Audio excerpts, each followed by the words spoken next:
Hey, welcome back to Nivesh Kashyap Tutorials, and I welcome you all to our series of Bharatiya Sakshi Adhiniyam. And today we have reached to our lecture number 12. So, before starting with the class, I just want to tell you to get the regular updates about the classes and the lectures, you can directly scan this code and join our Telegram channel. So, in the last class, we completed section number 11, right? So in our today's lecture, what will be our agenda? First, let us just clear that. So we will be starting with section number 12. So just to remind you, so your flow remains the same, that we were doing part 2, relevancy of facts, and that also the first topic which we were doing was closely connected facts, right? So that starts from your section number 4 till 14.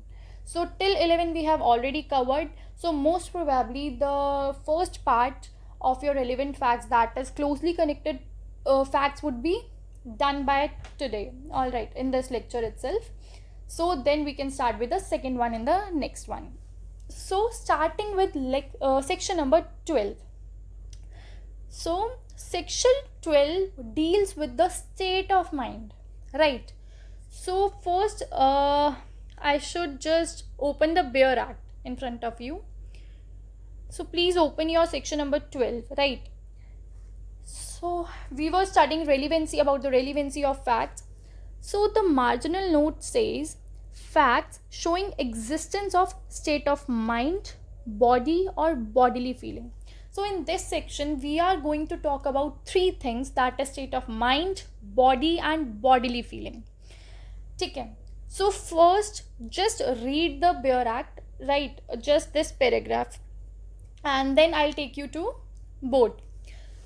So facts showing the existence of any state of mind such as intention, knowledge, good faith, negligence, rashness, ill will or goodwill towards any particular person, or showing the existence of any state of body or bodily feeling, are relevant when the existence of any such state of mind or body or bodily feeling is an issue or relevant.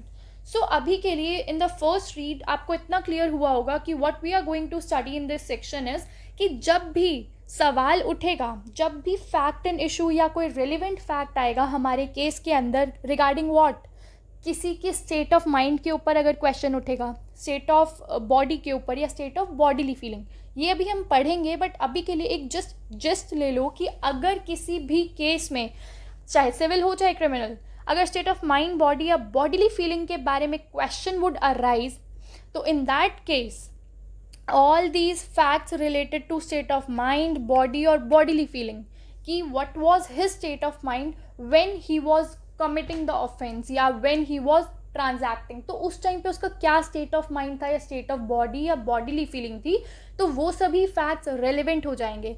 सो अगर मैं short में बोलूँ कि state of mind, body और bodily feeling, ये जो तीन चीज़ें पढ़ी हैं, ये कब रेलिवेंट होंगी? Only when the question in the case arises as to state of mind, body और बॉडीली फीलिंग. तो हर केस में ये फैक्ट्स रेलिवेंट नहीं होंगे कि वो एक्ट करते समय उस बंदे का स्टेट ऑफ माइंड या बॉडी क्या था. नो, ये फैक्ट्स जो है माइंड को लेके, बॉडी को लेके, कि what was his state when he was doing the act और मिशन, तो ये सब फैक्ट्स तभी रेलिवेंट होंगे जब क्वेश्चन उठेगा इन सब चीज़ों के बारे में, स्टेट ऑफ माइंड, बॉडी और बॉडीली फीलिंग. सो अभी के लिए इतना बहुत है. अब इससे पहले इतना आपको क्लियर हो गया कि हम इसमें state of mind, body, bodily feeling की बात करने वाले. सो मैं आपको जस्ट एक बार रिमाइंड करा देती हूँ. अगर आपको याद हो, हमने सेकेंड या थर्ड क्लास में पढ़ा था अबाउट द फैक्ट्स. मैं आपको एक बार दिखाती हूँ. हमने सेक्शन 2 में 2 क्लॉज F था, राइट? उसमें हमने एक डेफिनेशन पढ़ी थी, this one, about the fact. तो फैक्ट के अंदर हमने क्या पढ़ा था? दो तरीके के फैक्ट्स आर इंक्लूडेड. एक है physical facts and the second one is mental या psychological facts. So there are two kinds of facts as per are BSA 2 clause F में क्लियरली मैंशनड है कि एक फिजिकल फैक्ट्स होते हैं, यानी कि इस तरीके के facts which can be perceived by our senses. ठीक है, कि आप कोई चीज़ सुन सकते हैं, देख सकते हैं, या ये सब जो चीज़ें होती हैं जो आप अपनी सेंसेस जो हैं आपकी, उसके थ्रू आप फील कर सकते हो, देख सकते हो, सुन सकते हो. So that comes under physical facts. And the second one is, which is 2 clause F का ये second वाला, any mental condition of which any person is conscious, यानी कि उसकी mental conditions, यहाँ पे हम बात करेंगे physical और साइकोलॉजिकल फैक्ट्स के बारे में, जो हमारा सेकंड टाइप है. और ध्यान देना, मैं क्यों इस पे आपको लेके आई हूँ, क्योंकि यही बात करेगा स्टेट ऑफ माइंड की. ठीक है, अभी हमने 3 चीज़ें पढ़ी हैं, state of mind, body and bodily feeling. तो उसमें से हम ये बात कर रहे हैं कि ये हेल्प करेगा हमें समझने के लिए कि स्टेट ऑफ माइंड है क्या, इन एक्चुअल है क्या स्टेट ऑफ माइंड. तो मैं इसीलिए आपको रिमाइंड करा रही हूँ कि फैक्ट के अंदर हमने पढ़ा था 2 तरीके के facts are covered, physical and state of mind. तो हमारा सेक्शन 12 के अंदर जो फोकस रहेगा that would be on this one, state of mind के ऊपर बात रहेगी. ठीक है, इस तरीके की मेंटल कंडीशन या उस तरीके का state of mind. State of mind क्या होता है कि वो एक्ट करते टाइम, अगर क्रिमिनल की बात करें तो वो एक्ट करते टाइम या क्राइम करते टाइम उस बंदे की क्या पोजीशन थी, वो उसने क्या सोच के किया, उसके दिमाग में क्या था. एंड अगर सिविल की बात करें तो मान लो कोई कॉन्ट्रैक्ट एंटर करते टाइम उसकी क्या, मतलब दिमाग में उसके क्या था, कि ऑनेस्टली कर रहा था, गुडविल में कर रहा था, या फिर कुछ उसका मिलाइज था, या फिर कोई फ्रॉडुलेंट ऐसे दिमाग में था. तो ये सब चीज़ें होती हैं स्टेट ऑफ माइंड के अंदर. बट ये जो कॉन्शियस वर्ड है ये याद रखना, कॉन्शियस एज इन कि इस तरीके की mental condition of which any person is conscious, यानी वो बंदा अवेयर भी होना चाहिए. हम उस चीज़ की बात करें, ऐसा नहीं कि बंदे ने नींद में कुछ बोल दिया और आपने कॉन्ट्रैक्ट मान लिया, नहीं, ही शुड बी अवेयर. ठीक है, सो यहीं से हम कनेक्ट करते हुए वापस अपने सेक्शन 12 पे चलते हैं. सो बिफोर मूविंग फर्दर हम लोग एक बार अपना देखते हैं कि मैं क्या लेके आई हूँ आपके लिए material. So to start with section 12, इतना आपको क्लियर हुआ कि फैक्ट्स को जब हम 2F में भी सेकेंड पार्ट में अगर गए, पहली तो बात करते हैं, पहले तो 2 तरीके के फैक्ट्स हैं, फिजिकल एंड साइकोलॉजिकल. तो फिजिकल वाला तो फर्स्ट में कवर्ड है, तो वो सेक्शन 12 से कंसर्न नहीं है. जो सेकेंड तरीके के फैक्ट्स हैं, मेंटल या फिर साइकोलॉजिकल फैक्ट्स, उसकी हम बात करेंगे सेक्शन 12 के अंदर. तो facts are divided into 2 categories, physical and psychological, and our focus would be on psychological one. So a psychological fact is a state of mind और मेंटल कंडीशन, ठीक है, या फिर mental condition of which any person is conscious. एक इस तरीके का state of mind या उस बंदे की उस समय उसके दिमाग में क्या था जब वो चीज़ कर रहा था, या वो किसी कॉन्ट्रैक्ट में एंटर कर रहा था तो उसके दिमाग में क्या था, या फिर अगर वो कोई क्राइम कर रहा था तब उसके दिमाग में क्या चल रहा था, वो सब होता है आपका state of mind. Now to prove psychological facts, the state of mind, body और bodily feeling of a person is relevant under section 12 of BSA. तो हम सेक्शन 12 को इसीलिए कनेक्ट कर रहे हैं 2F से कि हम यहाँ बात करें स्टेट ऑफ माइंड की. ठीक है, मेंटली क्या उसका पोजीशन थी when he was doing the thing. तो अगर हमें साइकोलॉजिकल फैक्ट्स को प्रूव करना है ना, जो हमारे सेकेंड टाइप के फैक्ट्स हैं एज पर 2F क्लॉज 2, कि अगर हमें साइकोलॉजिकल फैक्ट्स को प्रूव करना है तो हमारे लिए बहुत इंपॉर्टेंट है जानना कि उस बंदे का स्टेट ऑफ माइंड क्या था, स्टेट ऑफ बॉडी क्या थी, स्टेट ऑफ बॉडीली फीलिंग क्या थी जिस समय वो चीज़ कर रहा था.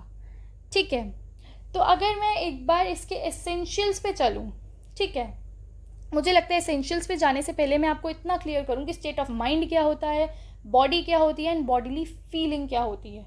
ठीक है, ऐसा मान के चलिए स्टेट ऑफ माइंड होता है कि वो एक्ट करते टाइम उस बंदे के दिमाग में क्या था, जैसे कि सेक्शन 12 में भी हमारा लिखा हुआ है कि state of mind includes intention, knowledge, good faith, negligence, rashness, ill will या गुड विल.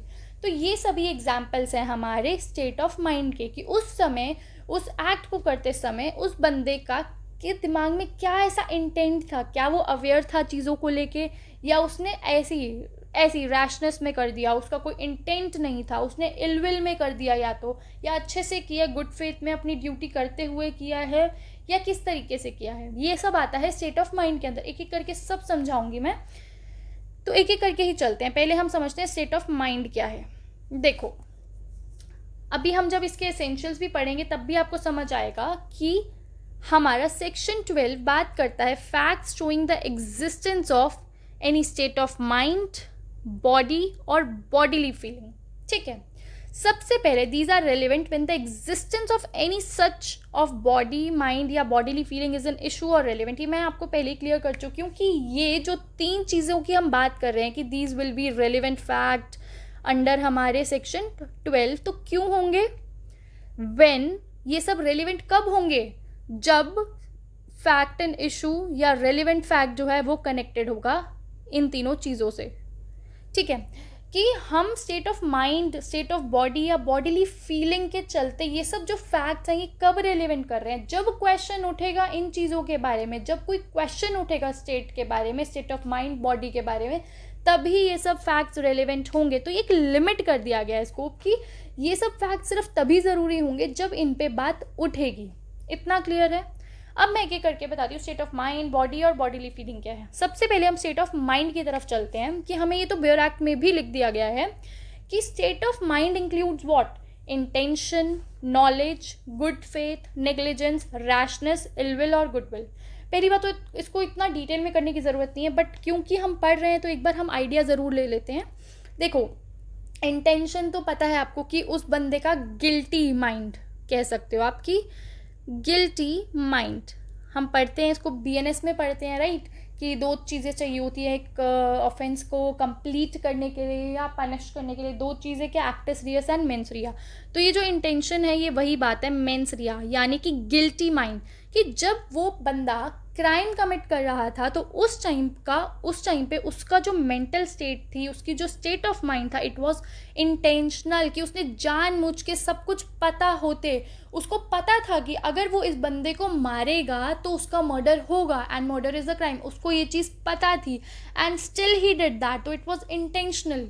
या फिर अगर एक बंदे ने दूसरे को मारा और उससे पहले भी वो काफ़ी बार अटेम्प्ट कर चुका था बट वो फेल हो गया, पहले नहीं मार पाया, ऐसे बहुत बार ट्राई कर चुका था, फिर एक दिन फाइनली मौका लगते ही उसने मार दिया। तो ये सब हमें क्या बता रहा है? उस बंदे की इंटेंशन, कि उसके दिमाग में पहले से ही था कि he has to murder that person. ये हो गया इंटेंशन। फिर है नॉलेज। नॉलेज क्या होती है?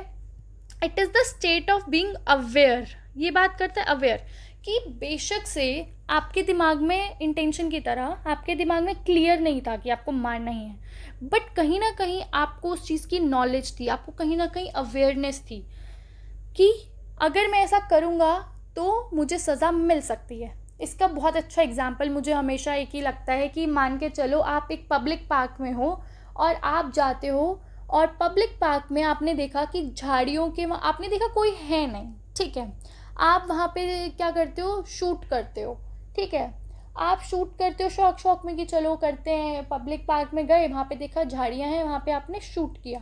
अब आपकी आंखों के आगे, नज़रों के आगे कोई बंदा नहीं दिख रहा, डजंट मीन कि असली में ना हो। तो बेशक से आपका वो शूट करते टाइम इंटेंशन नहीं है किसी को मारना, बट अनलकीली अगर आपने शूट किया बुशेस में या झाड़ियों के पीछे, हमें नहीं पता, मान लो कोई छोटा बच्चा था या कोई जानवर था या कोई इंसान था जो आपको नहीं दिख पाया, तो वो मर गया, तो उसमें आपकी नॉलेज तो होगी ना, क्योंकि आप पब्लिक पार्क में खड़े हो, किसी अपनी प्राइवेट प्रॉपर्टी में थोड़ी खड़े थे। Public park means what? कि पब्लिक वुड बी दैट, कोई ना कोई तो हो सकता है, संभावना तो है। So you were being aware. तो ये चीज़ आपकी शो करता है स्टेट ऑफ माइंड की, आपको कहीं ना कहीं अवेयरनेस थी। फिर हम चलते हैं गुड फेथ। गुड फेथ हम लोग सिविल लॉ में बहुत पढ़ते हैं, ठीक है, क्रिमिनल में भी पढ़ते हैं, सिविल लॉ में भी पढ़ते हैं, एज इन कि यू वर बीइंग ऑनेस्ट, कि आपने ड्यू केयर एंड कॉशन के साथ काम लिया, ठीक है, कि आपकी जो भी ड्यूटी थी आपने प्रॉपरली पूरी करके तब जाके किसी को कोई चीज़ कम्युनिकेट की, यानी कि एक जैसा कि प्रूडेंट इंसान करता है। मान के चलो गुड फेथ कैसे बताऊँ मैं? हाँ, ऐसे मान के चलो कि मान लो आपका आपने इंश्योरेंस करा रखा था, फायर इंश्योरेंस करा रखा था अपनी फैक्ट्री का, ठीक है। सो अब एक दिन क्या हुआ, आप थे प्रेमाइसेस में और आपने देखा कि कहीं से कुछ शॉर्ट सर्किट हुआ या कुछ ऐसा हुआ कि जिससे आग लग गई आपकी फैक्ट्री में, ठीक है। तो आपको दिखा कि लग रही है, मतलब जस्ट स्टार्ट हुई थी, तो आपने ऐसा कुछ कर दिया, ठीक है, या ऐसा कुछ चीज़ कर दी कि उससे आग रुक गई, आपने मान लो किसी को बुला लिया, फायर ब्रिगेड को बुला लिया, ठीक है, या आपने अपने एंड से कुछ कर दिया जिससे कि आग थोड़ी जगह पे तो लगी बट आगे फैलने से रुक गई। सो आपने जब अपने एफर्ट्स किए, ठीक है, आपने खुद से कोशिश की कि आप वो चीज़ इंसिडेंट रोक पाओ या आगे बढ़ने से रोक पाओ, सो दैट शोज़ कि आपका गुड फेथ था। आप चाहते तो कुछ भी ना करते, इंश्योरेंस कंपनी से पूरा का पूरा पैसा ले ले, तो ये एक तरीके से आपकी गुड फेथ दिखाता है, आपने ड्यू केयर और कॉशन के साथ काम किया। This is what good faith is in simple terms. Negligence क्या होता है और रैशनेस वन एंड द, मतलब काफ़ी सिमिलर चीज़ें हैं कि ऐसी चीज़ें जो ये बताती है कि you didn't perform the duty well, कि आपकी कुछ ड्यूटी बनती थी but you did not do that well. जैसे हम गुड फेथ में पढ़ते हैं आपने ड्यू केयर एंड कॉशन के साथ काम किया, ये इसका ऑपोजिट है नेग्लिजेंस एंड रैशनेस की, आपने ड्यू केयर कॉशन और डिलीजेंस के साथ काम नहीं किया, ठीक है, जो आपको करना चाहिए था आपने नहीं किया, आपने रैश ड्राइविंग की, आपको पता है इस स्पीड लिमिट से ऊपर चलाओगे तो it is not safe and it is against the rules, traffic rules, और फिर भी आप चलाते हैं, तो व्हाट इट शोज़ कि आपकी गलती है, आपकी रैशनेस, उससे अगर किसी का एक्सीडेंट हो जाता है तो इट इज़ योर मिस्टेक, ठीक है। तो ये होती है रैशनेस और नेग्लिजेंस वाली चीज़ें। इल विल होता है सिंपली एक तरीके से एनमिटी दिखाना, किसी के साथ, किसी के टुवर्ड्स एनमिटी होना, या अनकाइंड फीलिंग यानी कि दुश्मनी जैसा कुछ होना, ऐसा बोल सकते हो, enmity feeling towards any person. कि मान लो एक के ऊपर ऐसा मतलब एक के ऊपर ऐसा हुआ, एलिगेशंस लगा कि ए ने बी के साथ असॉल्ट किया, ठीक है। अब ये फैक्ट आपको पता चल जाता है कि ए और बी में वैसे भी नहीं बनती थी, ये दोनों खूब लड़ते थे, ये मान लो ये लोग पहले दोस्त हुआ करते थे, फिर इनकी आपस में लड़ाई झगड़ा हुआ, फिर ये हुआ। सो ये चीज़ क्या दिखाता है कि इसने जो असॉल्ट किया ये इसने गलती से नहीं किया, मतलब इलविल थी उसके टुवर्ड्स, उसने जान के किया, इस तरीके से आप बोल सकते हो, ठीक है। और रही बात हमारी गुडविल की, गुडविल सिंपली क्या होता है कि कुछ चीज़ आपने इस मेंटल एटीट्यूड के साथ की कि इट शोज़ फेयरनेस, आपके पार्ट पे ऑनेस्टी दिखाता है, ठीक है, आपने किसी मैलिस के साथ काम नहीं किया, आपने अपना अच्छे से काम किया। ये गुडविल वो वाला नहीं है जो हम मार्केट वाला पढ़ते हैं, नहीं, उससे अलग है। गुडविल का इतना मतलब है कि आपने काम किया, वो एक अच्छे इंटेंट के साथ काम किया, अच्छे उसमें काम किया, आपने ऑनेस्ट इंटेंशन के साथ, ऐसा लिख सकते हो, हाँ, ऑनेस्ट इंटेंशन के साथ आपने काम किया, ना कि किसी गलत इंटेंशन के साथ। मान के चलो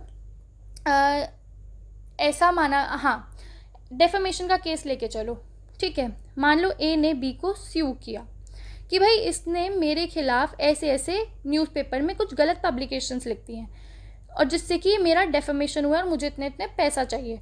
बी मान लो प्रूव कर देता है कि भाई मैंने जो ये कंटेंट लिखा है ये मैंने गुडविल में लिखा है, यानी कि मैंने एक फेयर कमेंट लिखा है बिना किसी गलत इंटेंशन के, ये मेरा ना ऑनेस्ट व्यूज़ हैं जो मैंने एक्सप्रेस किए हैं, क्योंकि right to freedom and speech, freedom of speech and expression तो सबके पास है कॉन्स्टिट्यूशन के अंडर, राइट। तो आप लिख सकते हो, आप आपकी मर्जी, आप ज़रूरी नहीं सिर्फ अच्छा लिखो, आप क्रिटिसाइज़ भी कर सकते हो। तो ये बोल रहा है कि मैंने सिर्फ अपनी बात रखी है, मेरा कोई इंटेंट नहीं था इससे एक ही रेपुटेशन को हार्म करना। सो ये कुछ चीज़ें हैं जो स्टेट ऑफ माइंड के अंदर आती हैं, ठीक है। अब अगर हम चलें कि दूसरी चीज़ जो थी हमारी स्टेट ऑफ बॉडी क्या होती है। स्टेट ऑफ बॉडी को आप ऐसा समझ सकते हो कि जैसे हम आगे इलस्ट्रेशन में भी पढ़ेंगे, एल वाली इलस्ट्रेशन, की मान लो किसी बंदे ने, स्टेट ऑफ बॉडी में ये सब चीज़ें आ जाती हैं, मान लो जब उसने ये वाली बात कही, ठीक है, या फिर जब उसने कॉन्ट्रैक्ट में एंटर किया, या जब उसने वो चीज़ क्राइम किया, तो तब ही वॉज नॉट वेल, या उसको कोई बॉडीली मतलब वो ठीक नहीं था, ठीक है। उसने कुछ, जब वो इंसिडेंट किया रेज में आके किया, बट उस टाइम पे वो बीमार था, ऐसा कुछ भी दिखाता है जिससे आपकी स्टेट ऑफ बॉडी पता चल रही है कि उस टाइम पे मान लो आप इनएक्टिव थे, ठीक है, आपने उस इंटॉक्सिकेटेड थे, उस टाइम पे आपने कर दिया, तो ये होती है आपकी स्टेट ऑफ बॉडी जो बताता है, ठीक है। फिर स्टेट ऑफ बॉडीली फीलिंग, ठीक है, जब हम बात करते हैं बॉडीली फीलिंग की तो उसके अंदर भी यही सब आ जाता है कि मतलब मान लो कि किसी के ऊपर एलिगेशंस लगे हैं कि इसने इसके साथ बदतमीज़ी की, या फिर क्रूएलिटी का केस ले लो, अभी हम पढ़ेंगे भी इलस्ट्रेशन में कि मान लो जैसे 2K इलस्ट्रेशन में भी पढ़ेंगे हम, 2 बोल रही हूँ मैं, हमारा जो सेक्शन 12 है ना, इसकी इलस्ट्रेशन बहुत सारी दी हुई है, ठीक है। उसमें से जो K वाली है वो बॉडीली फीलिंग के बारे में बताती है। क्या बताती है मैं आपको दिखा देती हूँ। 12K, या the question is whether A has been guilty of cruelty towards B. तो फैक्ट एंड इशू है हमारा क्रूएलिटी, कि क्या ए ने बी के साथ, अपनी वाइफ के साथ क्रूएलिटी कमिट किया या नहीं किया। अब आगे जो फैक्ट्स आते हैं हमारे पास, ऑल्दो फैक्ट एंड इशू में हमारा नहीं है स्टेट ऑफ बॉडी या कुछ भी, हमारा फैक्ट एंड इशू बनता है क्रूएलिटी का, लेकिन उसके बाद जो बातें की गई हैं कि expressions of their feeling towards each other, ये जो फीलिंग वर्ड यूज़ हो गया ना, कि expression of the feeling towards each other shortly before or after the alleged cruelty are relevant facts। तो इस क्वेश्चन में, क्रूएलिटी वाले केस में, ये सब भी रेलिवेंट फैक्ट्स हो जाएंगे कि जिस तरीके से उनके एक्सप्रेशंस थे, जिस तरीके से दे वर एक्सप्रेसिंग देयर थिंग्स आउट, तो उस टाइम पे व्हाट दे वर फीलिंग। मान लो कोई एनमिटी या इल विल दिख रही थी उनको एक दूसरे के टुवर्ड्स, यानी कि दे वर इन डिस्प्यूट, हमें ऐसा कुछ सामने नज़र आता दिख रहा है। तो ये एक तरीके से बॉडीली फीलिंग बताता है कि आप उस टाइम पे क्या फील कर रहे थे, ठीक है। आप क्या, मान लो किसी ने कुछ कर दिया, ही वॉज इन रेज, बहुत गुस्से में था, तो एक तरीके से बॉडीली फीलिंग बता रहा है कि how you were feeling that time when you did that thing, या when you did that crime, या when you entered into contract और समथिंग। तो उस टाइम पे आप क्या फील कर रहे थे, तो ये सब आ जाता है हमारा स्टेट ऑफ बॉडीली फीलिंग के अंदर। सो आई होप आपको ये सब टर्म्स क्लियर हो गई होंगी, स्टेट ऑफ माइंड क्या है, बॉडी क्या है एंड बॉडीली फीलिंग क्या है। सो हमारा फर्स्ट एसेंशियल है कि facts showing the existence of state of mind, body और बॉडीली फीलिंग ये तब रेलिवेंट होंगे जब किसी भी केस में क्वेश्चन उठेगा कि क्या स्टेट ऑफ माइंड, बॉडी या बॉडीली फीलिंग से रिलेटेड जब भी कोई क्वेश्चन उठेगा तो तभी ये सब फैक्ट्स रेलिवेंट होंगे, अदरवाइज रेलिवेंट नहीं होंगे, ठीक है। अब मैंने ये ऑलरेडी बता दिया स्टेट ऑफ माइंड के अंदर क्या क्या इंक्लूड होता है, जो हमारे बेयर एक्ट में भी लिखा था। So now we can move further, ठीक है। अब हम आगे चल सकते हैं, हमारे बेयर एक्ट पे चलते हैं। हमने this part we have already done कि हमने बेयर एक्ट की जब रीडिंग ली थी फर्स्ट पैराग्राफ की, सो उसमें उसी में से हमने एसेंशियल्स बना दिए कि state of mind, body and bodily feeling होना चाहिए, और कब ये फैक्ट रेलिवेंट होंगे, जब इन पे फैक्ट एंड इशू या रेलिवेंट क्वेश्चन उठेगा, रेलिवेंट फैक्ट उठेगा। अब हम इसकी 2 एक्सप्लेनेशंस पे चलते हैं जो बहुत बहुत इंपॉर्टेंट है, ठीक है। अब इसकी एक्सप्लेनेशन 1 बोलती है a fact relevant as showing the existence of a relevant state of mind. यहाँ पे स्टेट ऑफ माइंड की बात की गई है कि a fact relevant as showing the existence of a relevant state of mind must show that the state of mind exists not generally but in reference to the particular matter in question। तो ये क्या बात बोल रहे हैं, बहुत important बात बोल रहा है कि जब भी हम बात कर रहे हैं कि उस बंदे की वो क्राइम करते टाइम या वो एक्ट करते टाइम क्या उसकी स्टेट ऑफ माइंड थी, तो जब हम स्टेट ऑफ माइंड के बारे में बात कर रहे हैं ना, तो हम उस पर्टिकुलर मैटर इन क्वेश्चन की बात करेंगे, हम जनरल स्टेट की बात नहीं करेंगे। तो इसके लिए मैं आपको यहाँ लेके चलती हूँ। सी, ये चीज़ मैंने यहाँ पे भी लिखी हुई है कि जो भी हम ये बात करें ना स्टेट ऑफ माइंड के बारे में, ये किसी पर्टिकुलर पर्सन के टुवर्ड्स होनी चाहिए या फिर पर्टिकुलर मैटर इन क्वेश्चन की टुवर्ड्स होनी चाहिए। It should not be the general state of mind. ऐसा नहीं कि ये बंदा तो हमेशा गुस्से में रहता था इसलिए भाई इसने मर्डर कर भी दिया हो तो कोई बड़ी बात नहीं। तो अगर कोर्ट में क्वेश्चन उठेगा, फैक्ट एंड इशू उठेगा कि क्या ए ने बी का मर्डर किया, ठीक है, whether A is accused of killing B, ऐसा कुछ अगर क्वेश्चन उठता है तो उस स्टेज पे आके भाई कोई विटनेस आके बोल रहा है कि भाई हाँ ये इंसान तो हमेशा ही खड़ूस है, हमेशा ही गुस्से में रहता है, तो हो सकता है भाई इसने कर दिया, कोई बड़ी बात नहीं। So this is the general state of mind. आप तो उसको जज कर रहे हो कि वो उसके नेचर से आप जज कर रहे हो कि वो बंदा गुस्से में रहता तो मर्डर ही करेगा, नहीं, इट इज़ नॉट सो। और ये एक बहुत गलत जजमेंट है, राइट। तो ये जो स्टेट ऑफ माइंड है it should not be general, ये किसी पर्टिकुलर पर्सन के टुवर्ड्स होना चाहिए पहली बात, या particular matter in issue, matter in question. ये दोनों चीज़ें मैं एग्जाम्पल के साथ समझाती हूँ ताकि बहुत अच्छे से चीज़ें क्लियर हो, and then we will move towards explanation 2, ठीक है। सी,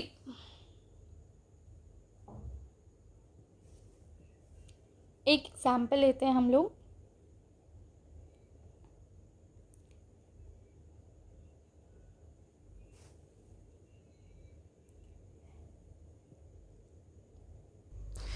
जब मैं बोल रही हूँ कि मान लो एक केस लेके चलते हैं हम एग्जाम्पल के लिए, स्टेट वर्सेस ए का, ठीक है, जिसमें ए इज़ द एक्यूज और स्टेट लड़ रही है प्रोसिक्यूशन साइड से एज यूजुअल। सो अब ए पे एलिगेशंस है कि इसने बी का मर्डर किया है, ठीक है, दिस इज़ द केस। तो अब हमारे फैक्ट एंड इशू क्या बनते हैं यूजुअली जब आप पीएनएसपी पढ़ेंगे? तो पहली चीज़ तो ये बनेगी कि फैक्ट एंड इशू तो आपको समझ आ गया कि क्या ए ने बी का मर्डर किया। तो इसके अंदर भी दो चीज़ें आती हैं, मैंने जैसा बताया कि actus reus and the second is mens rea. So एक पार्ट रहता है हमेशा एक्टस रियस कि वो एक्ट किया गया, एक्ट एज इन जो मर्डर हुआ है, कि ए किल्ड बी। तो पहला तो क्वेश्चन फैक्ट एंड इशू यही रहता है कि ए किल्ड बी, ऐसा लिख लो, ठीक है।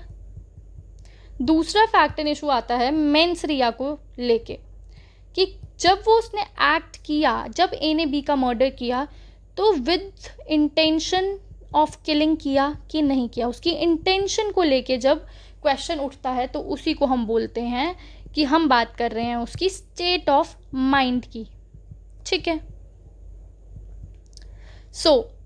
अब देखते हैं आगे।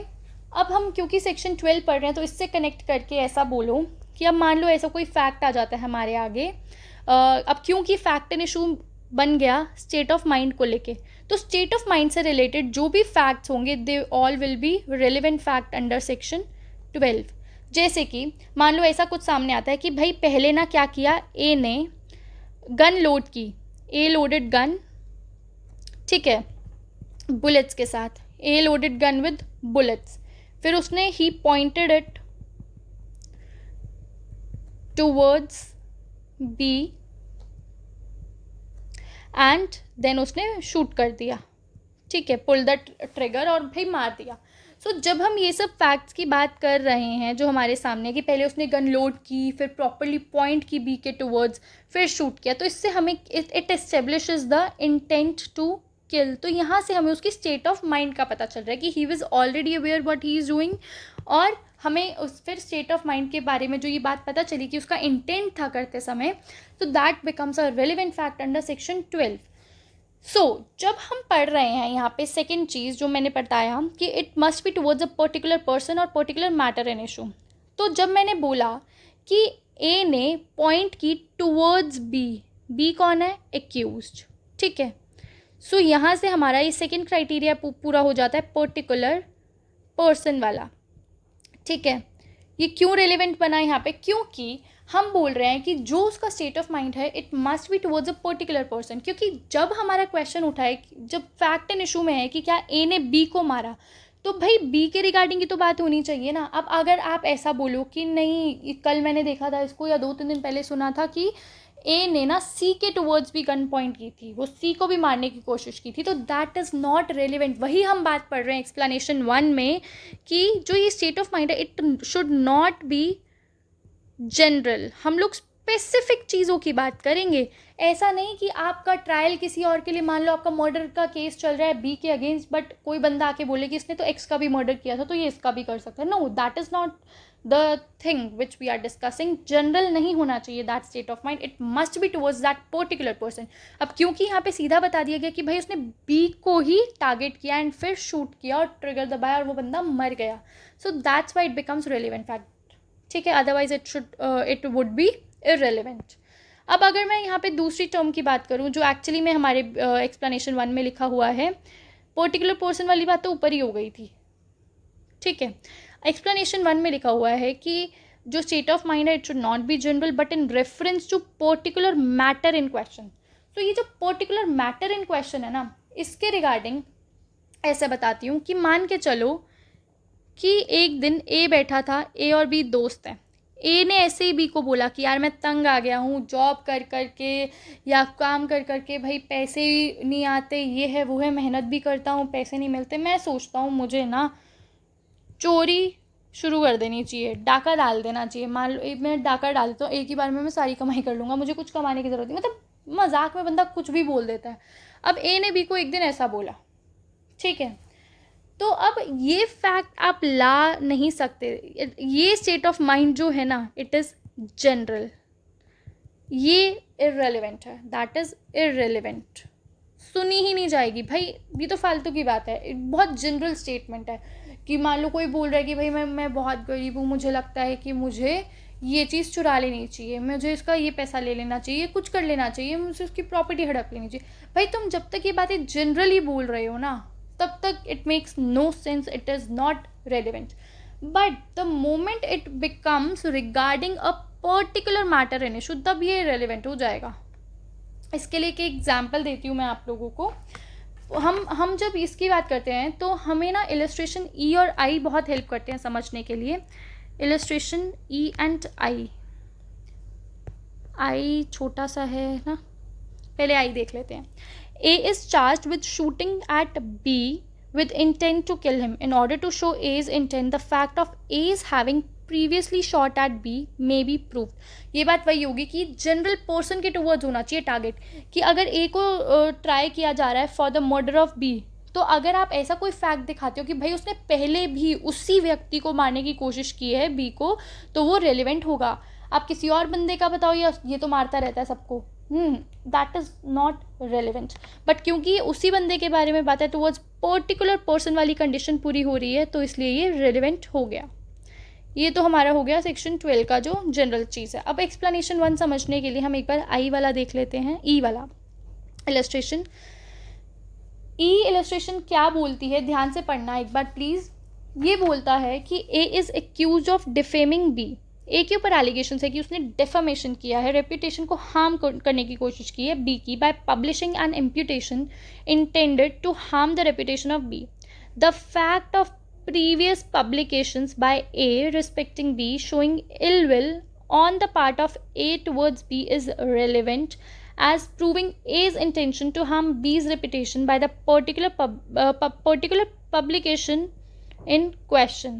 यहाँ से हमारा एक्सप्लेनेशन 1 पिक्चर में आता है।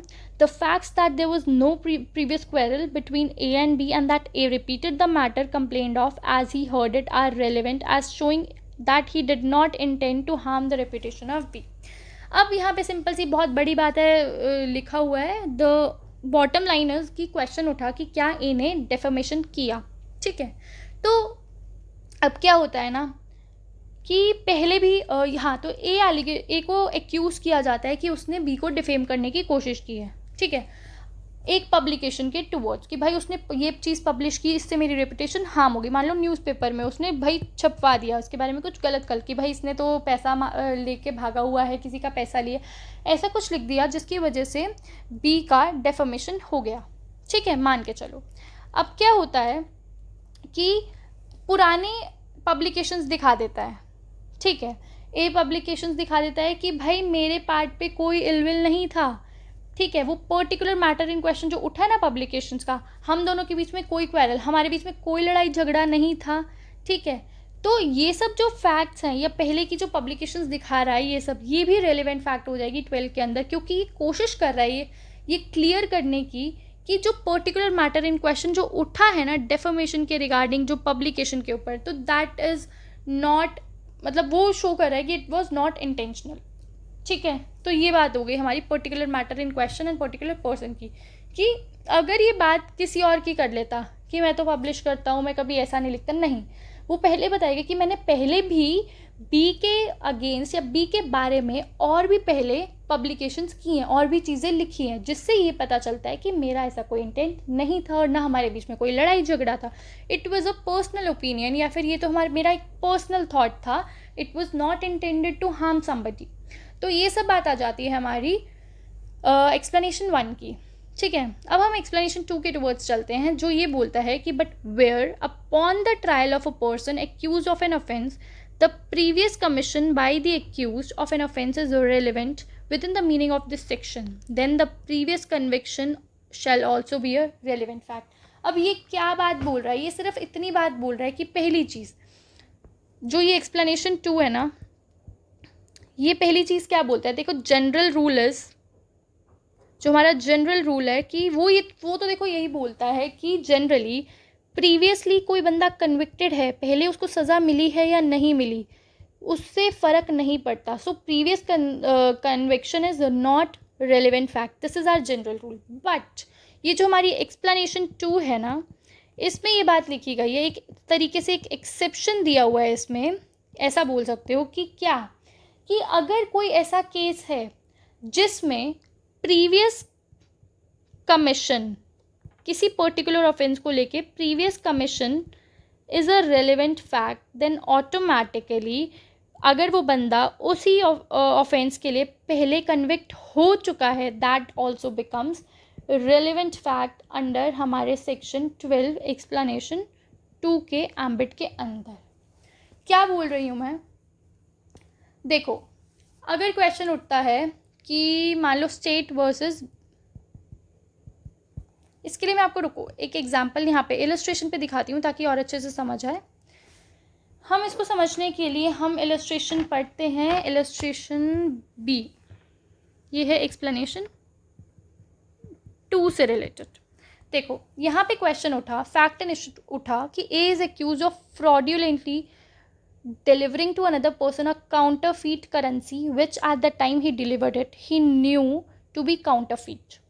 The fact that at the time of its delivery A possessed of number of other pieces of counterfeit currency is relevant. The fact that A had been previously convicted of delivering to another person as genuine a counterfeit currency knowing it to be counterfeit is also relevant. सो देखो क्या बात बोल रहा है ये. सबसे पहले ये बोल रहा है कि ए को एक्यूज़ किया गया कि भाई उसने फ्रॉड्यूलेंटली, उसने फ्रॉड, उसको पता होते हुए उसने जानबूझ के धोखाधड़ी करते हुए धोखे से किसी दूसरे बंदे को काउंटरफीट करेंसी दी, यानी जाली नोट दिए, नकली नोट दिए उसने जानबूझ के. तो ये जो हमारा फैक्ट एंड इशू क्या बन गया? स्टेट ऑफ माइंड के ऊपर. मैंने बताया था ना कि ये सब फैक्ट्स तभी रेलिवेंट होंगे जब फैक्ट एंड इशू या रेलिवेंट फैक्ट उठेगा स्टेट ऑफ माइंड या बॉडीली फीलिंग के ऊपर. तो स्टेट ऑफ माइंड के ऊपर हमारा फैक्ट एंड इशू बन गया कि क्या ये ए ने फ्रॉड्यूलेंटली किया है, क्या उसने जानबूझ के पता होते चलते उसने नकली नोट दिए हैं या इनोसेंटली दिया. ये बन गया हमारा फैक्ट एंड इशू. अब द फैक्ट दैट जब उसने डिलीवर किए उसके पास ऑलरेडी, ठीक है, ए ने, मान लो एलिगेशन उठी कि ए ने बी को जाली नोट दिए. अब हमारे पास ये फैक्ट आता है कि ए के पास तो n नंबर ऑफ ऐसे नकली नोट दुनिया भर के पड़े थे. 100 नोट और मिल जाते हैं जो कि नकली थे. ठीक है, अब ये जो बात है, ठीक है, ये बात कर रहा है प्रीवियस किस चीज़ की, ये क्या बात कर रहा है? प्रीवियस कमीशन की. कि भाई उस टाइम पे इसके पास और भी थे, इसने और भी लोगों को दुनिया भर के नकली नोट दिए हैं. ठीक है, the fact that A has been previously convicted. अब जब ये फैक्ट प्रूव हो गया, जब ये फैक्ट रिलेवेंट हो गया कि भाई उसने पहले भी ऐसा किया है, कमीशन किया है, तो उससे रिलेटेड अगर उसको पहले भी कोई सज़ा मिली है, जैसे यहाँ पे बताया गया है कि, और इस चलते जो इसके पास मान लो इतने सारे नकली नोट मिले, तो इस चलते उनको पता चलता है पुलिस को कि भाई इस पर पहले भी कन्विक्शन हो रखी है, इसको पहले भी सज़ा मिल रखी है इसी ऑफेंस को लेके. तो ये जो पर्टिकुलर चीज़ हो गई ना काउंटरफीट वाली, तो इसको लेके previous conviction was a relevant fact. इस चलते जो प्रीवियस कन्विक्शन है कि उसको पहले भी सेम चीज़ के लिए सज़ा मिल चुकी है.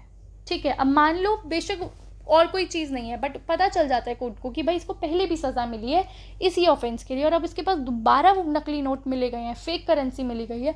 So now what, now it also becomes a relevant fact under explanation 2 of section 12. That's it. इतनी इलस्ट्रेशंस बहुत है क्योंकि इसमें बहुत सारी दी हैं और सब कुछ फिर रिपीटेड है. एक बार बेयर एक्ट रीडिंग ले लेना, ठीक है, आपको बहुत क्लियर हो जाएगा. मेन मैंने सब करा दी हैं, सब पढ़ाने का देखो कोई पॉइंट नहीं है. जितने इलस्ट्रेशंस किए उससे मुझे नहीं लगता कोई दिक्कत आएगी, सब कुछ समझ आ जाएगा.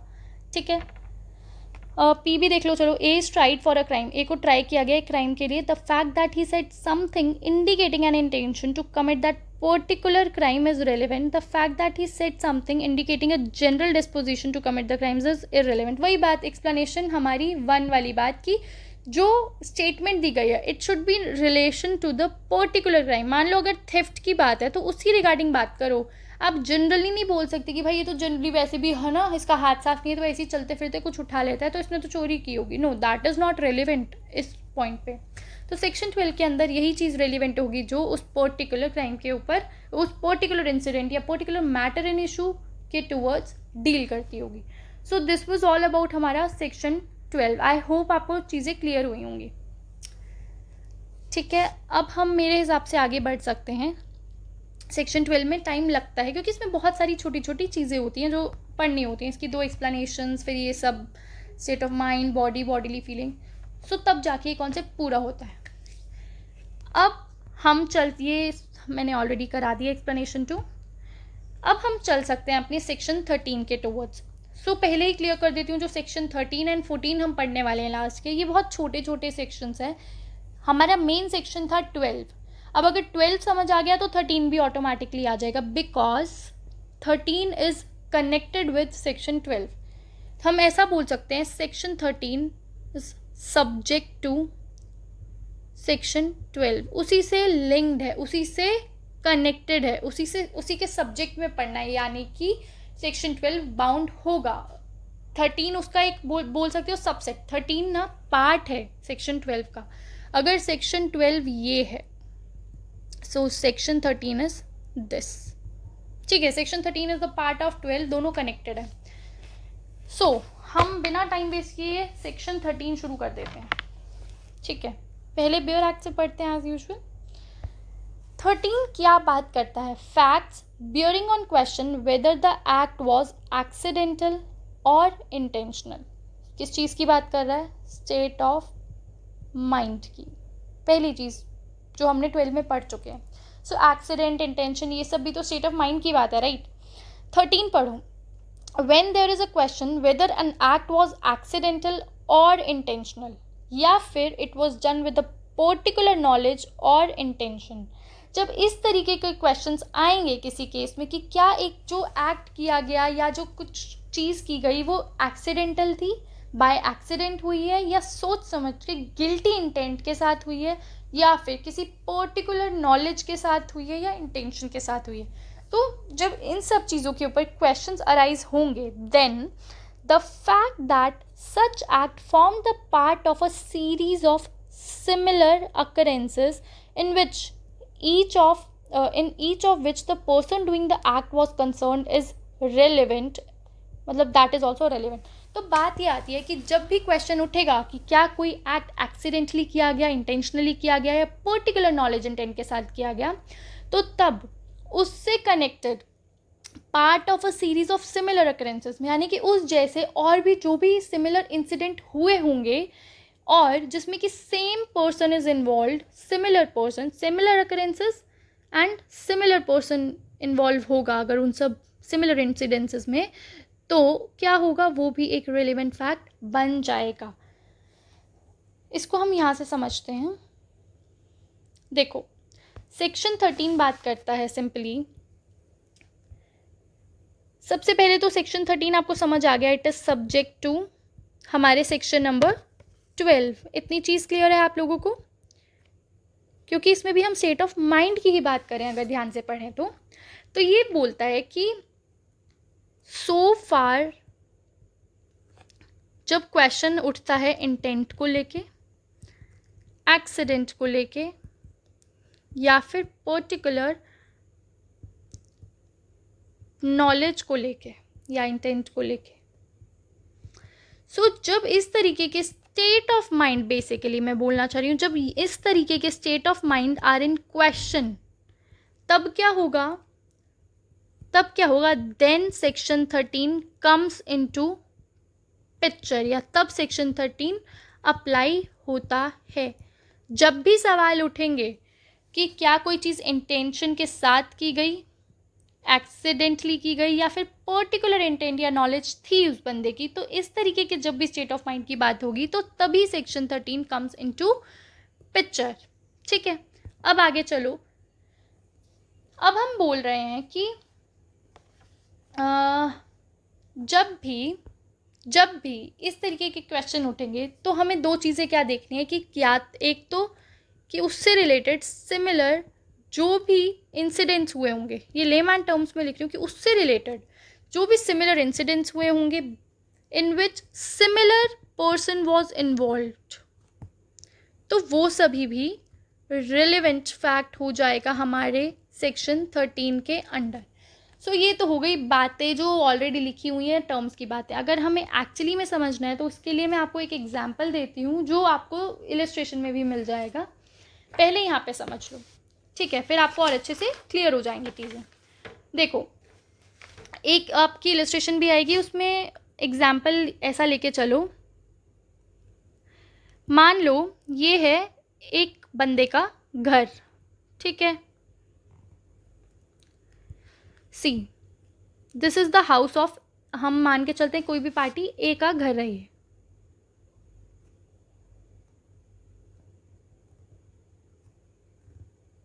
ठीक है। किसका है? This is the house of A, A is the owner of this house. अब क्या होता है यहाँ पे, पहले आप सिनेरियो समझो, ये होता है ए का घर। अब एक दिन क्या होता है, यहाँ पे लग जाती है आग, this house is on fire, ठीक है। अब क्या होता है कि ए ना स्यू करता है इंश्योरेंस कंपनी को, ठीक है। मान लो इसने ऑलरेडी इंश्योरेंस करा रखा था, फायर इंश्योरेंस होता है ना, मान लो उसने फायर इंश्योरेंस करा रखा था ऑलरेडी। अब ये जाता है कंपनी के पास। ऐसे ही होता है जब भी मान लो आपने इंश्योरेंस ले रखा है और वो चीज़ हार्म हो जाती है, लॉस हो जाता है, जैसे यहाँ फायर इंश्योरेंस है, तो अब जब आग लग गई तो वो पैसा किससे रिकवरी के लिए मांगेगा? हमारे इंश्योरेंस कंपनी से अपनी, ऑब्वियसली कि वो प्रीमियम देता है, पैसे देता है, तो इंश्योरेंस कंपनी से क्लेम करता है। अब क्या होता है, ये बताता है कि भाई मेरे घर में तो आग लग गई, ठीक है। सो ही क्लेम्स मनी, ये क्लेम करता है किससे? इंश्योरेंस कंपनी से। अब क्या होता है, ध्यान से सुनना, इंश्योरेंस कंपनी मना कर देती है। किस बात से मना करती है? वो ये फैक्ट बताती है कि ए ने इंटेंशनली, ध्यान से सुनना, ये बोलती है कि भाई इंश्योरेंस कंपनी बोलती है कि ए ने ना इंटेंशनली आग लगने दी है। वो बचा सकता था, जैसे हमने पढ़ा था एक एग्जाम्पल, उसके पास चांस था, he had the time, he had the resources, he could have called the fire brigade, और ये वो चाहता तो इंसिडेंट रोक सकता था, बट उसने जानबूझ के ऐसा नहीं किया, उसने नहीं रोका, उसने लगने दी आग। He was careless, he was negligent, और ये चीज़ उसने इंटेंशनली की है ताकि उसको पूरा पैसा इंश्योरेंस कंपनी दे, ठीक है। सो अब अगर ये वाली बात उठा दी हमारे किसने? इंश्योरेंस कंपनी में, तो हमारा फैक्ट एंड इशू क्लियर हो गया। फैक्ट एंड इशू क्या आ गया कि वेदर, मतलब सिंपली लिखो, पूरी लाइन क्या लिखनी, कि क्या इसने इंटेंशनली आग लगाई, ठीक है। सो बेसिकली इंटेंशन के ऊपर हमारा फैक्ट एंड इशू बन गया। और मैंने बताया था कि जब भी ये सब क्वेश्चन में हो, इंटेंट, एक्सीडेंट या पर्टिकुलर नॉलेज और इंटेंट, तो तब सेक्शन 13 पिक्चर में आ जाता है। अब क्योंकि फैक्ट एंड इशू है हमारे इंटेंशन के ऊपर, तो सेक्शन 13 में हम ऑटोमेटिकली आ जाते हैं। अब क्या होता है, ये बोलता है इंश्योरेंस कंपनी ये वाली स्टेटमेंट प्रूव करती है बाय सेइंग दैट, कि मैं क्यों बोल रहा हूँ कि इसने इंटेंशनली किया है, क्योंकि इससे पहले भी इसके 3 घर रह चुके हैं। मान लो 1, 2 एंड 3, इसके 3 घर रह चुके हैं और तीनों में उसने सेम इंसिडेंट किया था, हाउस 1, हाउस 2 एंड हाउस 3। सब में उसने झूठे ऐसा ही किया, सब पे फायर इंश्योरेंस लिया और सभी पे यही सेम सूट फाइल किया कि भाई आग लग गई, और उसने जानबूझ के रोका नहीं। तो अलग अलग कंपनी से उसने ऐसे लूटा है बहुत पैसा। तो हमें ये बात पता है, and that's why we are not giving him any claim, हम उसको पैसा नहीं दे रहे। तो ये जब ये बात बोलती है इंश्योरेंस कंपनी की, अर्लियर 3 टाइम्स भी इसने जहाँ रहता था वहाँ पे झूठे केस फाइल करता था और फिर पैसे ले लेता था इंश्योरेंस, डिफरेंट इंश्योरेंस कंपनी से क्लेम कर लेता था इंश्योरेंस। तो ये जो फैक्ट आया ना, this is also relevant under section 13। ये क्यों रेलिवेंट है? क्योंकि ये बता रहा है, ये चीज़ क्लियर कर रहा है कि ये एक्सीडेंटली नहीं हुआ है, ऐसी आग नहीं लगी, इट वॉज इंटेंशनल। तो ये चीज़ प्रूव करने की कोशिश कर रहा है, that is why it becomes a relevant fact, simple as that. अब इस पे आ जाओ इलस्ट्रेशन पे। A is accused of burning down his house in order to obtain money for which it is insured. Same example जो मैंने दिया, the facts that ए पहले भी ऐसा कर चुका है कई बार सक्सेसिवली, बार बार ऐसा कर चुका है और फिर क्या करता है, जान के आग लगा के कंप्लेन करता है और क्या बोलते हैं, अलग अलग इंश्योरेंस कंपनी से कई बार पैसा ले चुका है। तो ये जो फैक्ट है ये क्यों रेलेवेंट है, क्योंकि ये बताने की कोशिश कर रहा है कि ये जो आग लगी है इट इज़ नॉट एक्सीडेंटल, इसने जानबूझ के किया ये ताकि उसको इंश्योरेंस कंपनी से पैसा मिले। तो इसमें इम्पॉर्टेंट क्या है, see there are two things which is important जो हम पढ़ेंगे कि it should be related, it should be a part of series of similar occurrences, कि सेम अकरेंसेस हुई हूँ और सिमिलर पर्सन इन्वॉल्व हो। दोनों चीज़ें इसी एग्जाम्पल के थ्रू अगर मैं बता दूँ, देखो जब हमने एग्जाम्पल लिया कि ये हुआ है हमारा, ठीक है, ये हमने एग्जाम्पल लिया कि इसने पहले भी, जब इंश्योरेंस कंपनी बोलती है कि पहले भी 3 घरों में ये सेम इंसिडेंट कर चुका है, तो इससे हमें क्या पता चलती है, हमारी पहली चीज़ सिमिलर इंसिडेंट्स, कि वो ऐसे ही आग वाली बात थी कि सबके पास ऐसी इंश्योरेंस कंपनी के पास जाता है कि आग लग गई और फिर जाके पैसा क्लेम कर लेता है। तो ऐसा वो 3 बार 4 बार कितनी बार भी कर चुका है, तो सिमिलर इंसिडेंट कर चुका है ना। ये नहीं कि आप किसी और इंसिडेंट का बता दो कि भाई ये तो झूठा है, इसने तो थोड़े दिन पहले भी ना चोरी की थी, तो भाई ये झूठा क्लेम भी कर सकता है। नहीं, सिमिलर कहाँ हुआ फिर वो। हम बात करें अगर यहाँ पे फायर इंश्योरेंस वाली चीज़ हो रही है, या फिर अगर हम अभी पर्टिकुलरली बात करें कि ए ने बी का पर्स चुराया, तो भाई उसी चीज़ के बारे में बात करो कि उसने पहले भी चुराने की कोशिश की थी बट ही फेल्ड। तो अगर हम सिमिलर अकरेंसेस, सिमिलर इंसिडेंट की बात करें तब तो है ठीक है रेलेवेंट, जनरल बातें नहीं होनी चाहिए, सेम इंसिडेंट सिमिलर इंसिडेंट के बारे में बात होनी चाहिए, तभी वो रिलेवेंट होगा। दूसरी चीज़, द सिमिलर पर्सन, मतलब same person should be involve, कि अगर हम बात कर रहे हैं ना कि ए की, तो उसी की बात करो कि ए ने ही ऐसा किया है। ऐसा नहीं कि आप बोलो कि किसी और बंदे का नाम ले लो कि ए के साथ कोई और भी जुड़ा था, नहीं, ऐसा नहीं हो सकता। किसी सेम पर्सन ही इन्वॉल्व होना चाहिए सेम इंसिडेंट में। ऐसा नहीं बोल सकते कि ए के तो फादर भी ऐसे ही हैं, ठीक है, उसके फादर ने भी रिसेंट ऐसा किया, नहीं, we are talking about that particular person. अगर अभी हम बात करें ए के बारे में, तो भाई हमारा फोकस होना चाहिए ए के बारे में ही। It should be related to the particular person and the similar occurrences.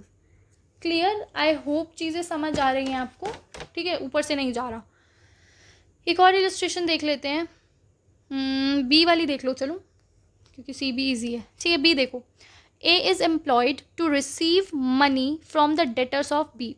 ए को क्यों रखा गया है जॉब पे, कि उसको बी के जितने भी लेने वाले हैं, सबसे देने वाले हैं, जितने भी डेटर्स हैं उन सब से पैसा लेके बी को दिया जाए। तो एक तरीके से मान लो ए को एजेंट की तरह, एग्जाम्पल ले रही हूँ कि ए को एजेंट की तरह अपॉइंट कर लिया, मान लो बी हो गया प्रिंसिपल, ठीक है, इसने अपॉइंट किया एजेंट को कि भाई तुम मेरे डेटर से पैसे लेके ऐसे ऐसे एंट्री कर दिया करो और मैं उसके बदले में तुम्हें पैसा दूंगा, ऐसी तरीके है। अब यहाँ पे ए की ड्यूटी बन जाती है कि वो सारी एंट्रीज करे एक बुक में, जिससे कि पता रहे कि कितना अमाउंट उसने किससे कब रिसीव किया है।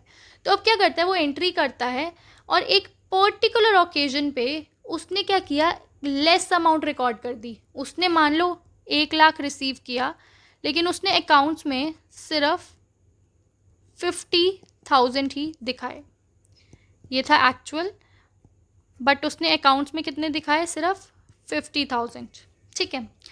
द क्वेश्चन इज, अब क्वेश्चन क्या उठ गया कि क्या ये जो फॉल्स एंट्री थी वो गलती से हो गई है या इट वॉज इंटेंशनल। तो बात आ गई ना इन दोनों के बारे में, फैक्ट एंड इशू बन गया। किस चीज़ के बारे में, इस चीज़ के बारे में, इंटेंशनली किया या एक्सीडेंटली किया।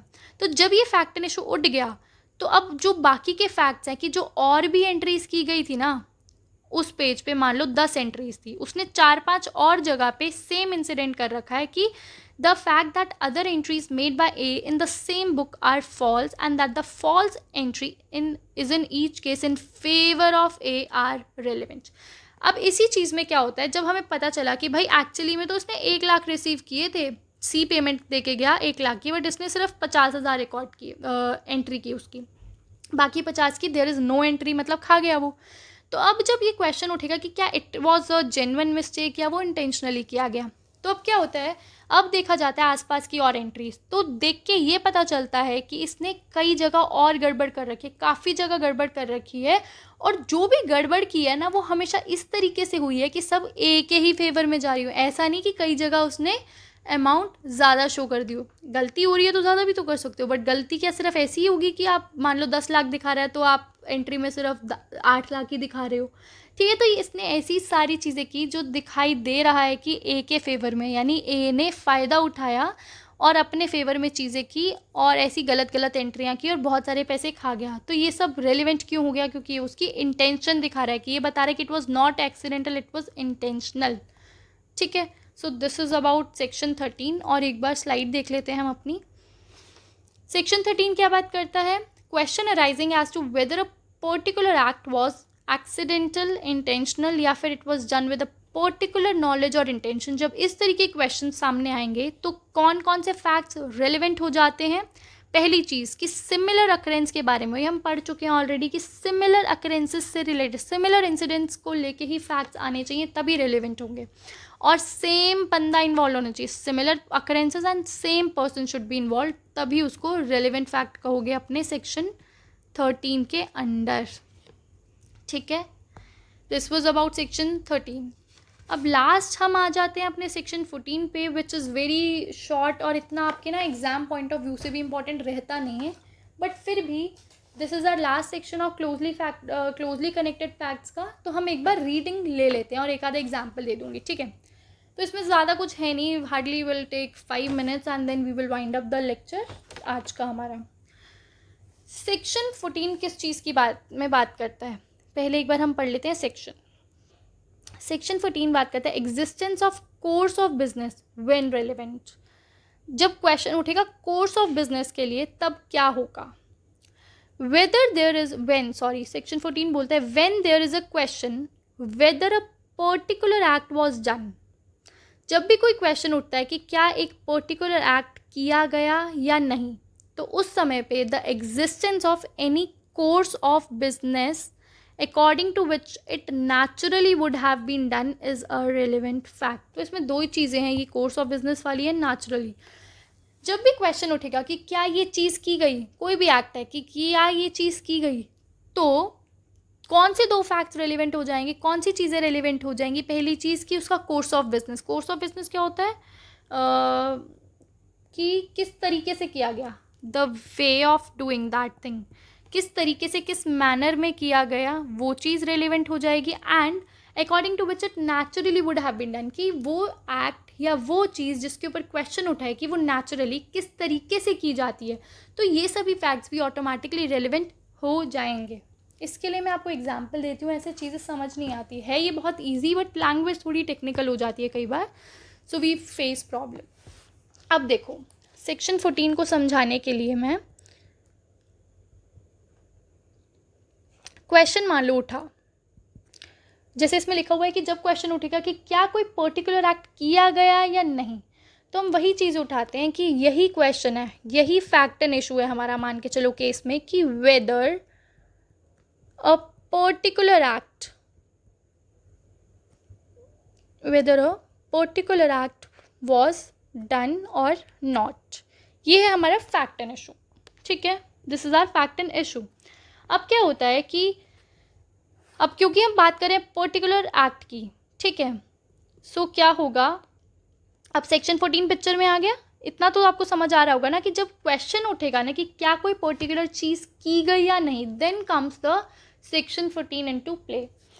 अब इसके लिए एग्जाम्पल लो, जो अभी इलस्ट्रेशन में भी देख लेंगे हम, कि मान लो ए है और एक व्यक्ति है बी। ए ने कोई नोटिस दिया होता है बी को, या कोई लेटर भेजा होता है, ठीक है, मान के चलो ए ने बी को कोई लेटर, चिट्ठी भेजी, ठीक है, उसमें कुछ चीज़ें लिखी हुई थी, उसने वो भेज दी।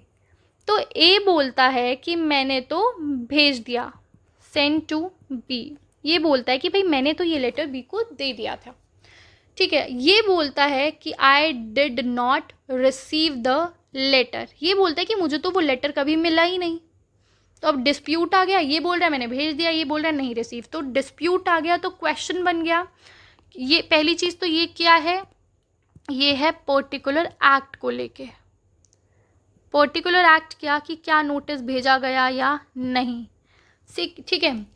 तो अब हमारा जो फैक्ट एंड इशू, यानी कि जो क्वेश्चन अराइज हुआ है इस केस में, it is that whether be received the letter और नॉट, कि क्या बी को एक्चुअली में लेटर मिला या नहीं मिला, या ए ने एक्चुअली भेजा या नहीं भेजा। तो ये हो गया हमारा फैक्ट एंड इशू। तो बात क्या आ गई ना, जो मैं आपको समझाना चाह रही हूँ, कि क्वेश्चन अराइज हो गया किस चीज़ को लेके, कि क्या कोई जो लेटर है कि ये क्या कोई पर्टिकुलर एक्ट किया गया या नहीं। So question arise as to कि क्या पर्टिकुलर चीज़ की गई या नहीं। जब क्वेश्चन आएगा कि क्या कोई पर्टिकुलर चीज़ की गई है या नहीं की गई, तब हम क्या देखेंगे, रेलिवेंट फैक्ट। हम तब क्या देखेंगे, क्या चीज़ें रेलिवेंट होंगी उसके अंदर। सबसे पहली चीज़, कोर्स ऑफ बिजनेस, किस तरीके से वो एक्ट किया जाता है। Course of business by which such act is usually done. ये भी चीज़ें ऑटोमेटिकली रिलेवेंट हो जाती हैं कि किस तरीके से वो एक्ट यूजुअली यानी नेचुरली, जो नॉर्मली लेटर किस तरीके से भेजे जाते हैं। तो ये जो वे होगा ना, वे तरीका उस एक्ट को करने का, वो ऑटोमेटिकली रिलेवेंट हो जाएगा हमारे सेक्शन 14 के अंडर। अब इसके लिए भी मैं समझा देती हूँ, कोई कन्फ्यूजन नहीं रहनी चाहिए। अब मान के चलो, नॉर्मली आपको पता है लेटर्स कैसे भेजे जाते हैं। मान लो ए बंदा है, ठीक है, ये लेटर भेजने गया कहाँ, पोस्ट ऑफिस में, जो यूजुअली रहता है ये है पोस्ट ऑफिस। ये वहाँ गया, इसने रजिस्टर में इसने एक एड्रेस नोट कराया, और बी का एड्रेस ऑफ बी सब नोट कराया, मान लो जो भी पैसे थे थोड़े बहुत पेमेंट कर दी, और इसने भेज दिया। ठीक है, अब क्या होता है, एक गाड़ी आती है। हम मान के चल रहे हैं ऐसा ही होता है हर जगह, कि पहले जो होता था कि ये बंदा गया और पोस्ट ऑफिस में जाके लेटर डाल आया। ठीक है, इसने लेटर जो है यहाँ पे डाल दिया, और एड्रेस वगैरह सब लिख दिया, बी का सब कुछ लिख दिया इन्फॉर्मेशन, और पैसे जो भी थोड़े बहुत चार्जेस होते हैं पोस्टिंग के वो भी दे दिए। अब एक क्या होता है, एक ऐसे तो ए की तरफ बहुत बी कह रही हूँ, बी तो हमारी पिक्चर में है, मान लो एक्स वाई जेड, ऐसे तो दुनिया भर के कितने लोग आते हैं, सब ऐसा ही करते हैं, आते हैं और पोस्ट ऑफिस में अपना लेटर डाल जाते हैं।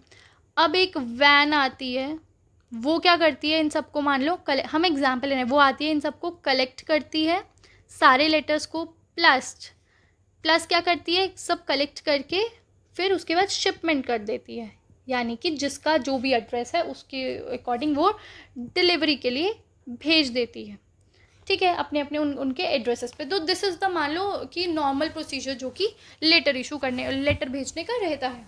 ठीक है, अब क्या होता है, जब ये क्वेश्चन उठेगा कि क्या बी ने एक्चुअली लेटर रिसीव किया या नहीं, या क्या ए ने एक्चुअली वो लेटर भेजा भी कि नहीं, तो वहाँ पे ना ए कैन रेज द थिंग, ए बता सकता है, वो ना एक्सप्लेन कर सकता है एक तरीके से, he can explain the course of business, कि how usually the letters are posted, कि how usually the letters are posted. यानी कि ए आके बता सकता है कोर्ट को कि भाई क्या नॉर्मली प्रोसीजर रहता है and how the letters are posted. तो इससे क्या होगा ना, when he will explain that thing, तो ये प्रूव कर सकता है कि भाई ये बताएगा कि मैं तो पोस्ट ऑफिस जाके और वो लेटर जो है ना, वो यहाँ पे लेटर जो है पोस्ट कर चुका था। तो अब मैंने जब ये वाला पार्ट कर लिया, ठीक है, जब मैंने ये वाला पार्ट कर लिया, मेरी एंड से तो इतना ही था ना कि मैं जाके पोस्ट ऑफिस में फॉर्मेलिटीज़ करके मैं पोस्ट कराया। अब उसके बाद का काम तो इनका है, जो यूजुअल मैनर है, वो गाड़ी आएगी, सबका लेके जाएगी, चलाएगी। बट मैंने इतना पार्ट कर लिया, तो इससे क्या होगा ना, वो चीज़ प्रूव होगी कि वो उसने नॉर्मली जो एक्ट था वो कर दिया है। वो पर्टिकुलर एक्ट को लेके ना उसकी चीज़ें क्लियर हो जाएंगी कि उसने इतना पार्ट कर दिया है। तो ये चीज़ें ऑटोमेटिकली रिलेवेंट हो जाती हैं 14 के अंडर, कि उसने जो एक्सप्लेन किया है कोर्स ऑफ प्रोसेस। तो इससे क्या मानेंगे, इससे क्या प्रूव हो रहा है कि ए ने डिड द पर्टिकुलर एक्ट। वो क्यों समझा रहा है, ये क्यों कहानी बता रहा है कि किस तरीके से लेटर पोस्ट होते हैं, या कोर्ट को नहीं पता क्या, मतलब ये जो अपना बताएगा ना, ये चीज़ इस तरीके से होती है और मैंने ये चीज़ कर दी है। ठीक है, मैंने इतना पार्ट कर दिया, इट मीन्स आगे का भी हो गया होगा, हो ही गया होगा, तो मेरा अकेले का लेटर थोड़ी था। तो जब ये चीज़ प्रूव कर देगा तो उससे हमारी चीज़ क्या प्रूव हो जाएगी कि ए ने वो लेटर पोस्ट किया है। तो फैक्ट एंड इशू इनडायरेक्टली हमारा चीज़ सॉल्व हो गई। तो ये it becomes a relevant fact under section 14, कि जब भी इस तरीके का कोई क्वेश्चन आता है कि क्या कोई चीज़ की गई या नहीं की गई, तो उससे रिलेटेड अगर कोई बंदा बता रहा है कि how naturally the things are done, किस तरीके से वो चीज़ होती है, और मैंने वो पार्ट कर दिया है अपने पार्ट पे, तो इससे क्या प्रूव होगा कि हाँ दैट पर्टिकुलर एक्ट जो कि क्वेश्चन में है वो बंदा वो कर चुका है। और एग्जाम्पल देख लेते हैं और क्लैरिटी के लिए। पहला तो वही हो गया जो मैंने आपको बताया कि पर्टिकुलर लेटर वॉज डिस्पैच्ड, और ये वो ऑर्डिनरी कैसे होते हैं। दूसरा भी देख लो। अब अगर क्वेश्चन उठता है कि whether a particular letter reached A, वही क्वेश्चन उठा कि क्या ये वाला लेटर ए के पास पहुंचा भी, this is the fact and issue. So the facts that it was posted in due course and was not return through the letter return letter office are relevant. सो जब तो क्वेश्चन उठेगा कि भाई क्या ये जो है क्या चीज़ बोल रही हूँ मैं, जो पर्टिकुलर ये मान लो ये लेटर है, कि क्या ये ए तक पहुंचा भी या नहीं पहुंचा, when this becomes the question, तो क्या होगा, द फैक्ट्स दैट, अब ये ए आके बताएगा कि भाई मैंने तो पोस्ट कर दिया था, पहली चीज़ मैंने तो पोस्ट कर दिया, दूसरी चीज़ इट वाज नॉट रिटर्न, यानी कि मैंने तो पोस्ट कर दिया। और कई बार ऐसा होता है कि कई बार ना रिटर्न कर दिया जाता है, रिटर्न लेटर ऑफिस, मान लो रजिस्टर्ड एड्रेस गलत था या और कोई चीज़ थी, तो इस वजह से कई बार क्या होता है रिटर्न कर दिया जाता है, वापस भेज दिया जाता है। लेकिन अगर ए आके ये बता देता है कि मैंने अपनी तरफ से पोस्ट भी कर दिया था and it was not return, यानी कि जब मैं पोस्ट कर चुका हूँ और वापस भी मेरे पास वो खत नहीं आया, इसका मतलब क्या है कि वो जिसको भी मैं को पहुँचाना था, मान लो बी को पहुँचाना था, तो ये तो उस तक पहुँच गया है। तो ये चीज़ ऑटोमेटिकली हमारे फैक्ट एंड इशू को प्रूव कर देगी या डिसप्रूव कर देगी, राइट। तो अगर इस फैक्ट से ये चीज़ प्रूव हो रही है कि जब मैंने ये चीज़ कर दी, कोर्स ऑफ बिजनेस बता दिया उसने ऐसे होता है और मैंने वो पार्ट किया, तो उससे ऑटोमेटिकली जो ये वाला क्वेश्चन था ना कि क्या वो पर्टिकुलर एक्ट चीज़ की गई है या नहीं की गई, तो उस चीज़ का हमें आंसर मिल रहा है। That's why it becomes relevant under section 14। That's it. इस सेक्शन में इससे ज़्यादा करने का कुछ है ही नहीं, ठीक है। बस ये इलस्ट्रेशंस कर लेना साथ के साथ, एंड जो भी हम पढ़ रहे हैं इसको ज़रूर रिवाइज करते चलना। सो इसी के साथ द गुड न्यूज़ इज़ कि हमारा जो पार्ट 2 चल रहा है, पार्ट 2 क्या चल रहा है हमारा, रेलिवेंसी ऑफ फैक्ट्स, राइट। सो हमारा जो रेलिवेंसी ऑफ फैक्ट्स, यहाँ पे देखो पार्ट 2 रेलिवेंसी ऑफ फैक्ट्स जो चल रहा है, which is covered from section 4 से लेकर 50 तक। करेक्ट, ये बात हम बहुत बार कर चुके हैं और दिमाग में फिट भी हो जानी चाहिए कि पार्ट 2 हम कर रहे हैं, रेलिवेंसी ऑफ फैक्ट्स कर रहे हैं, जिसमें 4 से लेकर 50 तक सेक्शंस हैं। तो इसके अंदर मैंने आपको बताया था ये जो रेलिवेंट फैक्ट्स वाला पार्ट है, इसके अंदर हमें क्या क्या पढ़ना है। There are 5 things which we have to cover, 2, 3, 4 and 5।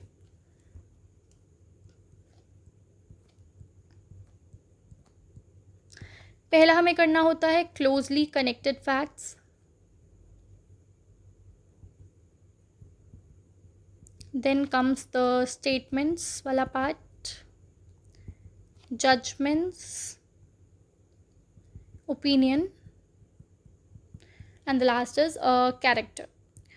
सो हमारा जो सिनेरियो रहता है जब हम पार्ट 2 को स्टार्ट करते हैं, पार्ट 2 को कवर करने की कोशिश करते हैं रेलिवेंसी ऑफ फैक्ट्स के रिगार्डिंग, तो जो कि कवर्ड है प्रॉपर टोटल 4 से 50 तक। उसके अंदर हम डिवाइड करते हैं इसको रेलिवेंट फैक्ट्स को 5 हिस्सों में। एक होते हैं क्लोजली कनेक्टेड फैक्ट्स, कब वो रेलिवेंट होंगे, कब स्टेटमेंट्स रेलिवेंट होती हैं, कब जजमेंट्स रेलिवेंट होती हैं, when opinion and when character becomes relevant. ये 5 स्टेजेस में हमें पार्ट 2 को कवर करना होता है, जिसमें क्लोजली कनेक्टेड फैक्ट्स सबसे टेक्निकल था, ठीक है। स्टेटमेंट्स में 26, 27 आएंगे जो आगे थोड़े इंपॉर्टेंट है, 26 स्पेशली जो डीडी की बात करेंगे। अदरवाइज जजमेंट्स, ओपिनियंस, कैरेक्टर, ये सब बहुत छोटे छोटे और बहुत ईजी टॉपिक्स हैं। सो क्लोजली कनेक्टेड फैक्ट्स कहाँ से कहाँ तक है हमारा, 4 से 14 तक। सो हमारा ये वाला पार्ट इज़ डन। आज हमने 14 तक कर लिया ना, तो हमारा ये वाला चीज़ हो चुकी है। सो हम टुमारो ऑनवर्ड्स यहाँ से पढ़ेंगे, यानी कल हम स्टेटमेंट्स वाला टॉपिक स्टार्ट करेंगे। अब हमने ये पढ़ लिया है 4 से 14 तक, जो चीज़ आपको समझनी है। हमने जो सेक्शन 4 से 14 के अंदर पढ़ा है ना, वो हमने ये पढ़ा है कि किस तरीके के फैक्ट्स हमने पढ़े हैं, क्लोजली कनेक्टेड फैक्ट्स। इस तरीके के फैक्ट्स जो आपस में बहुत जुड़े दिखते हैं, मतलब क्लोजली कनेक्टेड फैक्ट्स, यानी कि एक फैक्ट दूसरे फैक्ट से बहुत क्लोजली कनेक्टेड है, and how they becomes relevant facts. हमने डिफरेंट सेक्शंस के अंदर पढ़ा है कि कौन सा फैक्ट कब रेलिवेंट हो जाता है दूसरे फैक्ट के रिलेशन में। ये था हमारा क्लोजली कनेक्टेड फैक्ट्स तक की जर्नी। 4 से 14 आई होप क्लियर हुआ है, एंड मैं यही सजेस्ट करूँगी कि अब जब हम नेक्स्ट क्लास में स्टेटमेंट स्टार्ट करेंगे ना, जो हमारा 15 ऑनवर्ड्स है, सेक्शन 15 से 33 वाला पार्ट है ये, तो जब हम यहाँ पे आए इससे पहले ना आपको क्या करना है, ये क्लोजली कनेक्टेड वाला फैक्ट्स अच्छे से आने चाहिए। अब तक जितनी भी क्लासेस हुई हैं बहुत कम टाइम लगता है रिवीजन में, क्योंकि हमने पढ़ रखा है, तो एक बार सब कुछ रिवाइज करके तब आना स्टेटमेंट्स में, ताकि अच्छे से क्लैरिटी मिले, एक लिंक बने। ऐसा नहीं कि बस हम पढ़े जा रहे हैं, you should also get the idea, और लिंक होना चाहिए, तभी क्लासेस कंडक्ट करने में मज़ा आता है। ठीक है, so that is all for today. मैंने आपको बता दिया है आज हमने कितना कवर कर लिया है, एंड कल से हम क्या करने वाले हैं। So tomorrow we will start with the topic of statements. Correct, आज वाला पार्ट हमारा हो चुका है। सेक्शन 14 में यही था कि जब भी क्वेश्चन अराइज होगा कि क्या पर्टिकुलर एक्ट किया गया है, नहीं किया गया, तो क्या चीज़ें रिलेवेंट हो जाएंगी, कोर्स ऑफ बिजनेस, किस तरीके से वो किया गया काम, एंड नेचुरली वो चीज़ कैसे होती है, naturally how the act is done. So that is all for today. With that we have completed the closely connected facts wala part. 4 से 14 we have already done. So now we can move towards our second part, जो हमारा relevancy of facts के अंदर second जो point है statements, यानी कि statements कब कौन सी statement relevant fact बनेगी and कौन सी statements relevant नहीं बनेगी।